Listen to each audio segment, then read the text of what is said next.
Hey guys, Big Jordy Geek here, and here we are with an Iron Warriors video for part 3 of the Legion series. Now, this scheme came from Peak the Wargamer. There's a link to his original video below. Go check that out. It's much better than mine. But if you want to see how I did it, which is pretty much the same way,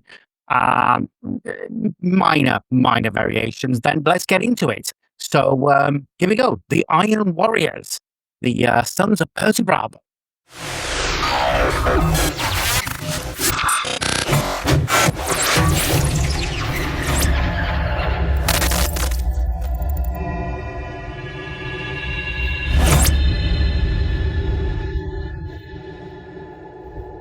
For our own warrior here, we're doing a quite different scheme to the type that we've done in the past. Now, this scheme is pretty much one that is popular, that I saw on a guy called Pete the Wargamer. I will put a link to that video in there. He did the original, he did it best.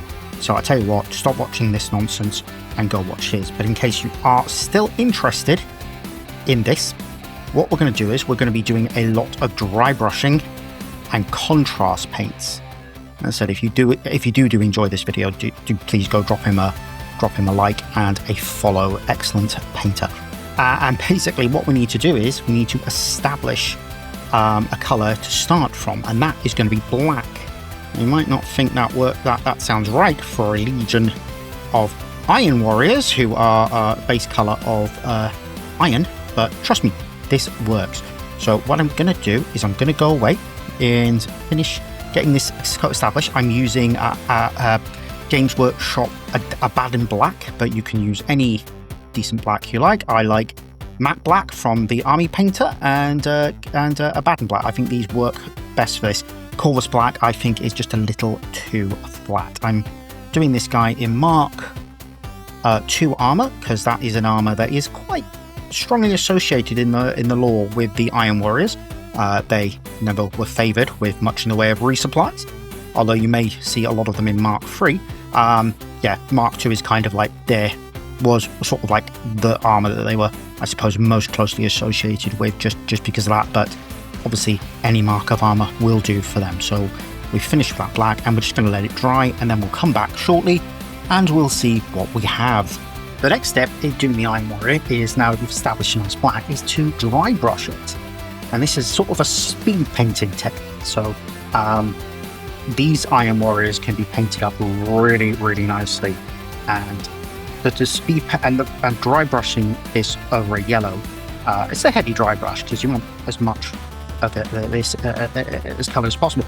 Is it basically leaves the black in the shadows, and it looks really nice. It almost looks shaded already, which is really it gives a really nice effect. And I'm honestly, if I discovered this before I started my Ultramarines, I absolutely would have got Iron Warriors instead of Ultramarines. Although that said, Graham, as we all know, was at the time when I started Heresy a very famous, well known for playing his Iron Warriors. An army he hasn't played in quite some time. I think he actually got rid of them. I have myself a little Iron Warriors army when I discovered this scheme to paint a little Zone Mortalis force. I said discovered it when I saw it on People Walking. But yeah, I had to. I went out and I got a bunch of Iron Warriors, modeled up some Siege Tyrants, I built some Havocs, and yeah, I got myself a nice little 1,000, maybe 1,250 point Zone Mortalis force, and I'm really tempted to bring that up to a full force of 3,000 points for Heresy with the next edition box set. As you can see there, it didn't take very long at all to establish the iron colour for these guys. So what I'm going to do now is I'm going to go finish the backpack, and then we're going to come back and we'll do something else that helps really take this scheme off to another level. Now, the next thing to do is I'm going to take Nazdreg Yellow, a contrast paint, and I'm going to apply that over any of the trim areas or areas I want to be gold. And what this does is establishes a nice burnished gold finish, and I think it looks really good. And I think this is the step that for me really takes it to the next level. think that effect there just looks absolutely phenomenal. At least I do. But it may vary. And there are lots of other cool guides on painting Iron Warriors, which is the great thing about this hobby. There are so many different ways and techniques that people have done this stuff through the years that you are bound to find something that you look at and you go, hey, that's the technique for me. But this is one I really like. And it's the one I've chosen to use for my small Iron Warriors force. As I said, I'm thinking of really using the box set, because I think the box set suits Iron Warriors. Oh, I've got a little bit on there. Well, that's fine, because what I'll do is I'll just paint that little bit there black, and then I'll dry brush the silver again. And so just take this across all the trim, and then I'm not so worried about getting on my shoulder pad, because they're going to be different colours. But yeah, you end up with that nice lovely burnished gold effect. And I think that's, I mean, for me, I'm not a skilled painter. You already know that. But for me, this to get this with traditional paints, for me, that would be a really good attempt. But anyway, I'm just going to paint these bits on here as well. Anyway, I'm going to come back, finish this, and then I'll be back, and we'll do our next step. Now, for the next step of our Iron Warrior, we're going to take some Wraithbone. You might think this sounds a bit weird, but what we're going to do with this is we're going to use it to base coat any areas that we want to have leather. So you probably have some leather pouches on your Marines, likely. In this case, I have the haft of this Thunder Hammer. I think this guy's basically going to... I don't know what he's going to be, but these models were sort of just designed to be on display rather than be for actual game purposes. But this guy has got a Thunder Hammer. He's pointing there. I imagine he's like a Centurion or something. Yeah, so we paint that on any areas we want to be yellow, because we're going to be using a leather. And then on the shoulder pad, I'm going to put some hazard stripes on here. Now, I'm not going to do any proper taping down of the hazard stripes. You really should. But I only need 2 coats of this, because we're then going to paint this yellow. But initially, what I need to do is just get down a nice solid coat of Wraithbone, and that's going to take 2 thin coats. I'm using a wet palette here because it is hot as it's hot as anything. It is hotter than having a Vindaloo in hell. So this helps keeps the paint wet for longer. And that, yeah, that. So we're going to need another coat of that, and then bit stuck on there. Oh no, it's actually a thing with the points. Okay, right, there we go. Oh, I also want to do. No, I'm going to do this red. Anyway, we're back in a minute with the next step. Okay, we've now got a couple of little jobs that we're going to do with some contrast paints, and I'm going to pretty much do these all at once here. So first off, we're going to use Wyldwood, and this is for the leather. You want to take this basically meat from the pot, and just pop that on your leather areas, and it just gives a nice deep brown leather, and I like the look of it. Really nice over the Wraithbone. Now you'll see here I also painted the knee pad with the Wraithbone, so I decided I'm going to do some hazard stripes on there. I also painted the shoulder pad with the Abaddon black, because that would be where a chapter badge would be going. I probably will actually put a transfer on this one. I just love these Iron Warriors so much. Now, one thing I do like with the contrast is to use a couple of mixing balls in there. I think it really helps. I've also got a vortex mixer. I'll just that's a loud noise. You've got to be careful with these, especially in cold weather. Not a problem right now. So this is Iyanden yellow. I'm just going to pop that onto the areas we're going to be putting hazard stripes. And this gives a lovely, nice, warm yellow finish. I did think about using Imperial Fists, but then I thought Perturabo would probably not approve. But yeah, you've got various yellows you can use. You can use Iron Jaws yellow, or you can use Imperial Fist, or because it's on Wraithbone as opposed to Leadbelcher, get away with Nazdreg yellow, but I don't know, I wouldn't do that, I personally myself. So there's the yellows, they're going to drop. And then the third thing we're going to do right now with is we're going to take some Black Legion contrast paint, and we're going to pop that, because this is great, in any of the areas of sort of ribbing type of thing. Whereas on other models we've done with this in this series, we've used silver in ribbing areas. We're also using black as well, and I think Iron Warriors kind of need that, because otherwise, you know, it can get a bit. They tend to look very samey. So many areas with like any ribbing or anything like that, you might do on silver and other chapters. Well, I say not chapters. Legions. What am I doing? I get in trouble with myself. Think just helps break up the color a little bit. There we go. While I'm here, also I'm going to do the is it the Pertigue, the head crest? I can't remember what the formal name for it is. I'm just going to pop this in a wet palette.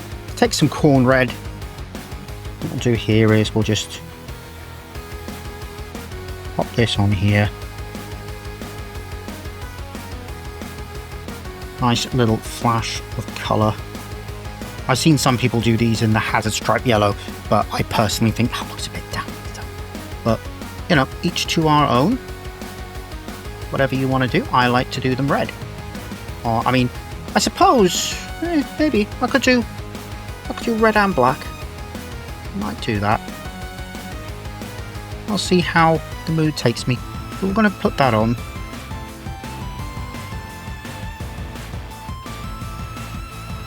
And this just helps, as I said, gives a little splash of colour. Something to stand out a bit more from the basic iron. And we'll let that dry, and then we'll come back and give that a wash.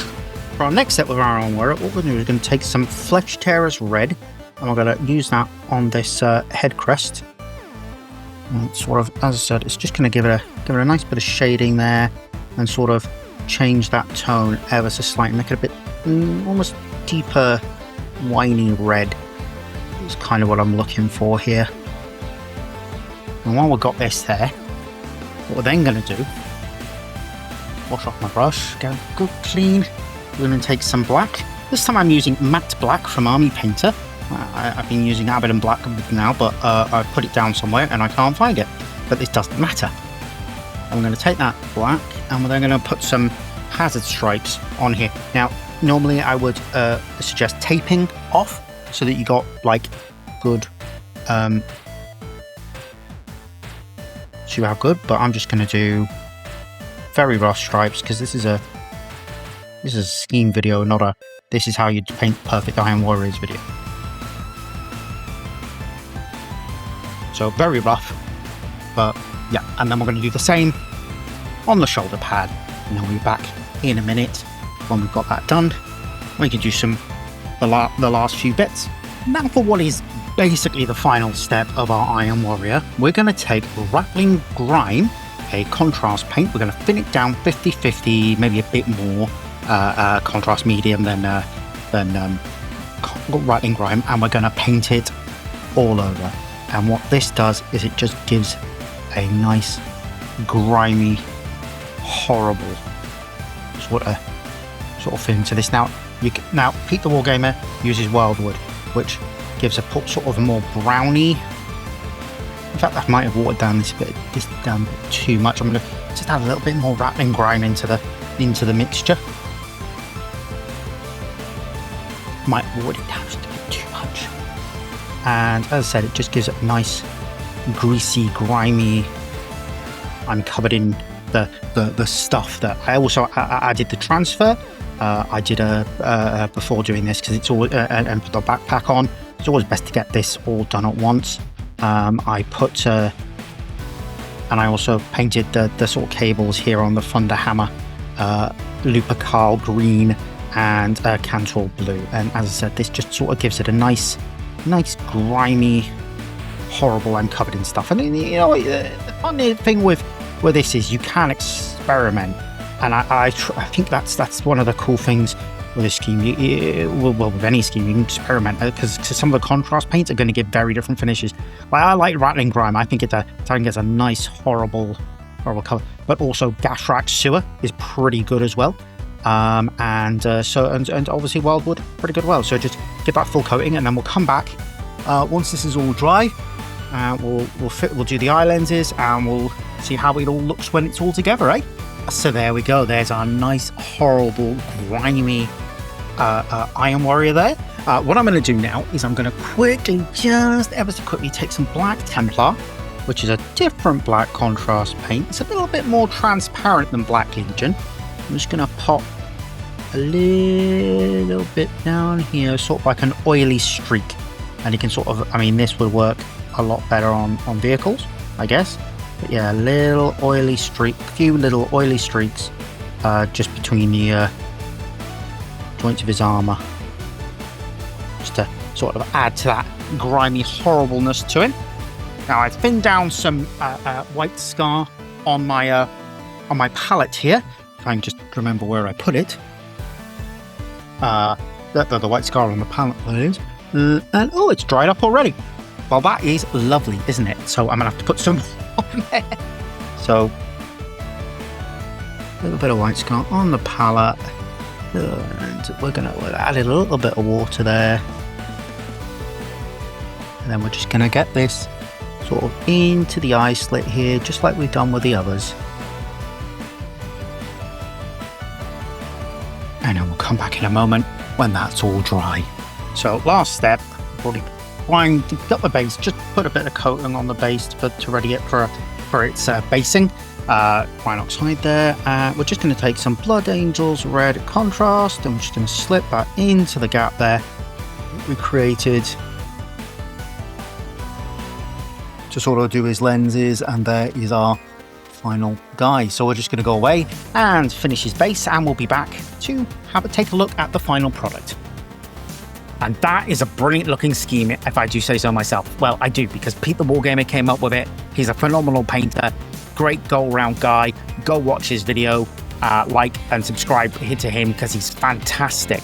Now, this is, I really love this scheme. The base is really super simple. It's Sterling Mud, Goreful Brown dry brush, nothing fancy. Fits in with this. It's a really quick way to get your Iron Warriors to the table. Now, if you've liked this and you want to see more videos like this, like and subscribe, ring that bell even, and all the usual YouTuber stuff as well. You know, comment if you like the video, and if you've got other schemes that you think would be great for the Iron Warriors, I'd love to hear about them, love to see them, and that's about it. So keep rolling the dice and have a great time, and I'll see you next time.